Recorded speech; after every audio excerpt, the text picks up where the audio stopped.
السلام عليكم ورحمة الله وبركاته. أهلا بكم أعزائي المشاهدين والمتابعين في جميع أنحاء العالم. أحب أن أقدم شكر وتقدير الخاص لكم، وذلك لمساندتكم لقناتي حتى تنهض وتنول إعجابكم. النهاردة هذهب بكم إلى قلعة صلاح الدين الأيوبي، والتي تم إعادة فتح القلعة للزيارة مرة أخرى بعد غلقها بسبب فيروس كورونا، وذلك في إطار خطة الفتح التدريجي للمناطق الأثرية، وذلك اعتبارا من أول يوليو 2020 في ضوء استئناف الحركة السياحية الوافدة إلى مصر. وفي طريقنا للقلعة نسلك طريق صلاح سالم المليء بالمساجد الإسلامية مثل مسجد السيدة عائشة، والذي ظهر على يسارنا أثناء صعودنا كوبري السيدة عائشة المؤدي إلى طريق صلاح سالم. طبعا هذا الطريق أو هذه المنطقة بالذات مليئة ومزدحمة بالمساجد والجوامع الأثرية التي ترجع للعصر المملوكي والعصر الأيوبي. وعلى يمينه مسجد السلطان حسن، وهو يعتبر أحد المساجد الأثرية الشهيرة بالقاهرة، والذي أنشأه السلطان الناصر حسن ابن الناصر محمد ابن قلاوون خلال حكم المماليك.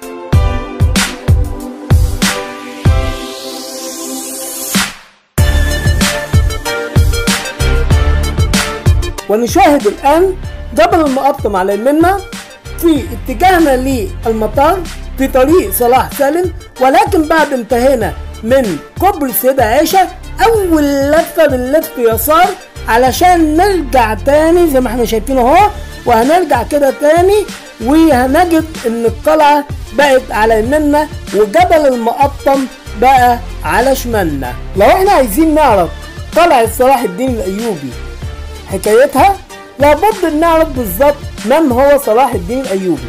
صلاح الدين الايوبي هو الملك الناصر، وكان شهرته ايه؟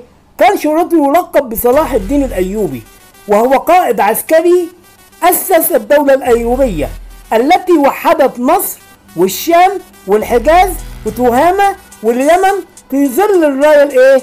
العباسية، بعد ان قضى على الخلافة الفاطمية التي استمرت 262 سنة. وأيضا قاد صلاح الدين الأيوبي عدة حملات ومعارك ضد الفرنجة وغيرهم من الصليبيين الأوروبيين في سبيل استعادة الأراضي المقدسة التي كان الصليبيون قد استولوا عليها في أواخر القرن الحادي عشر. وفي نهاية هذه المعارك تمكن في نهاية المطاف من استعادة معظم أراضي فلسطين ولبنان بما فيها مدينة القدس، بعد أن هزم جيش بيت المقدس هزيمة منكرة في معركة حطين. بعد أن قضى صلاح الدين الأيوبي على الدولة الفاطمية أقام في دار الوزارة في القاهرة، وهنا خشى على نفسه من أي محاولة اغتيال من ذيول الخلفاء الفاطميين في القاهرة، فكان لازم يحصن نفسه، فأمر ببناء القلعة كحصن يحميه في موقع استراتيجي بامتياز. وكذلك أمر كمان ببناء سور القاهرة ليحيط بالقاهرة والقلعة. والباب اللي أمامنا ده باب دخول قلعة صلاح الدين الأيوبي، اللي عليه لوحة مكتوب عليها إن دخول الأجانب للقلعة ب180 جنيه، أما الطلبة الأجانب دخولهم ب90 جنيه فقط، وأما المصريين والعرب فدخولهم ب30 جنيه، والطلبة المصريين والعرب برضو كذلك ب10 جنيه فقط. وكذلك لو سعادتك على المعاش بتخش بدون أي مقابل. وإن مواعيد دخول قلعة صلاح الدين طوال الأسبوع من الساعة 8 صباحا إلى الساعة 4:30 مساء. الكثير منا في مصر لا يعرف قلعة صلاح الدين أين موقعها. مكان قلعة صلاح الدين هي تعتبر قريبة من ميدان السيدة عائشة بالقاهرة.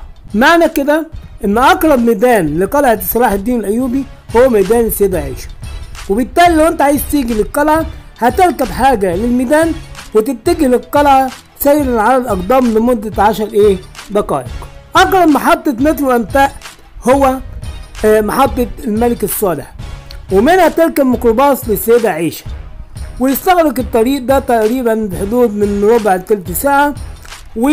ويتواجد في ميدان رمسيس أيضا بجوار مسجد الفتح ميكروباصات السيدة عائشة، وتستغرق وقت برضه أقل من نصف ساعة. بالنسبة لزائري المحافظات والأقاليم للقلعة يمكنه استخدام أي وسيلة انتقال حتى يصلوا لعبود أو رمسيس، ثم يستقلوا أي سيارة للسيدة عائشة ومنها ياخدوا ميكروباص أو يتمشوا 10 دقايق للقلعة.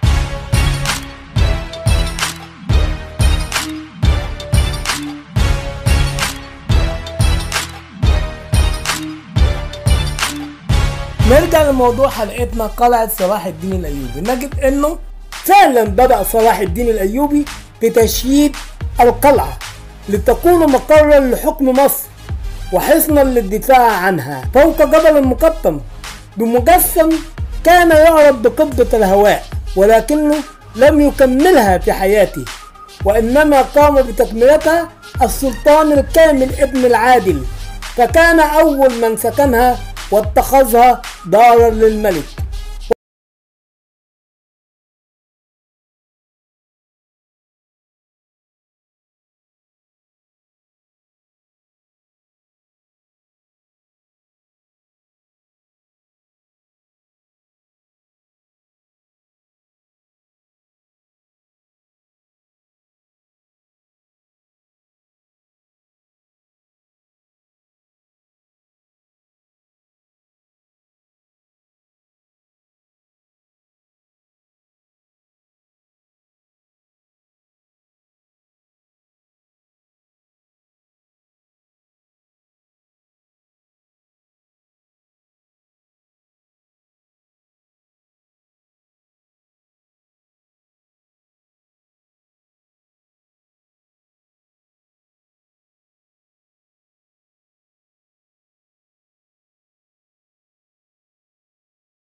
بئرا عميقا داخل القلعة بلغ عمقها 85 متر.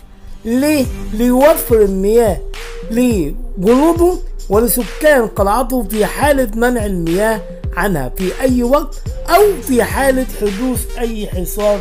وعرف هذا البئر باسم بئر جوزيف.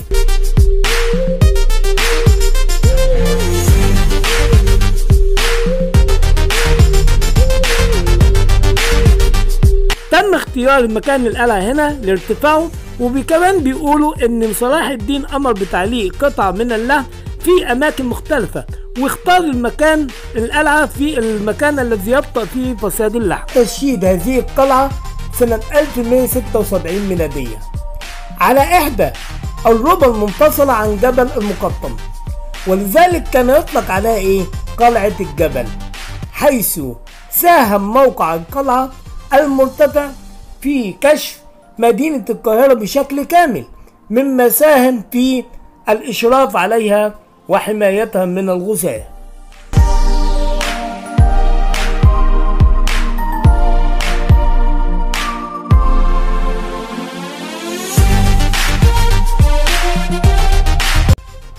ولتحسين القلعة حرص صلاح الدين الأيوبي على إيه؟ على أن يكون للقلعة 4 أبواب وتأمينها بشكل تام، حيث يطل كل باب على منطقة مختلفة، حيث يحتوي سور قلعة الجبل على 13 برجا لتوفير الحماية الدائمة لجنود القلعة وسكانها. كما ساهم السور الذي أقامه صلاح الدين حول القاهرة للدفاع عنها ضد أي غزاة.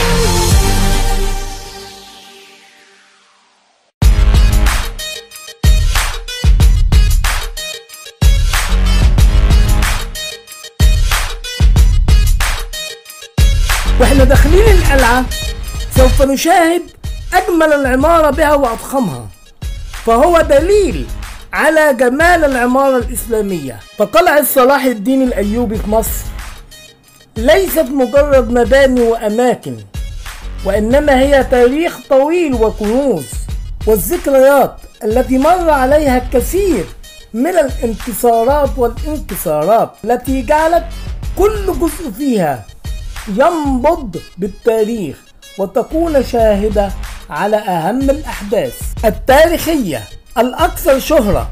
فمن منا لا يعرف مذبحة القلعة وغيرها من الأمور التي كانت حلقات فاصلة في تاريخنا الإسلامي.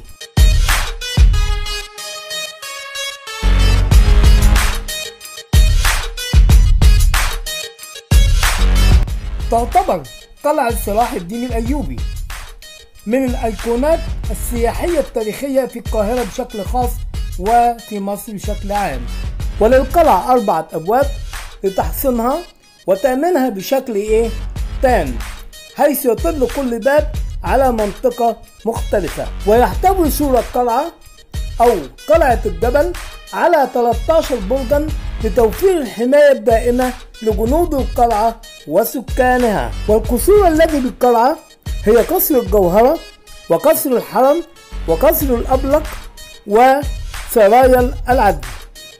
أما بالنسبة لمساجد القلعة فهي عبارة عن مسجد محمد علي، مسجد ومدرسة الناصر قلاوون، ومسجد سليمان باشا الخادم اللي هو ساري الجبل، ومسجد أحمد كتردة عزبان أو جامع العزب. كما تضم القلعة العديد من المتاحف مثل متحف الشرطة ومتحف قصر الجوهرة ومتحف النقل الذي يضم مجموعة من السيارات الملكية الفريدة التي ترجع إلى فترات تاريخية مختلفة، والمتحف الحربي القومي. وبإذن الله سوف أقدم لكم شرح وافي لهذه المساجد والمتاحف في الفيديوهات القادمة.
أتمنى من كل المشاهدين والمتابعين أن يقوموا بزيارة منطقة القلعة، فهي منطقة شعبية مليئة بالآثار الإسلامية، وكذلك يقوموا بزيارة قلعة صلاح الدين الأيوبي. أخيرا أشكركم على المتابعة، ولا تنسوا بالاشتراك بالقناة وتفعيل زر الجرس وعمل لايك وشير كتير جدا للفيديو.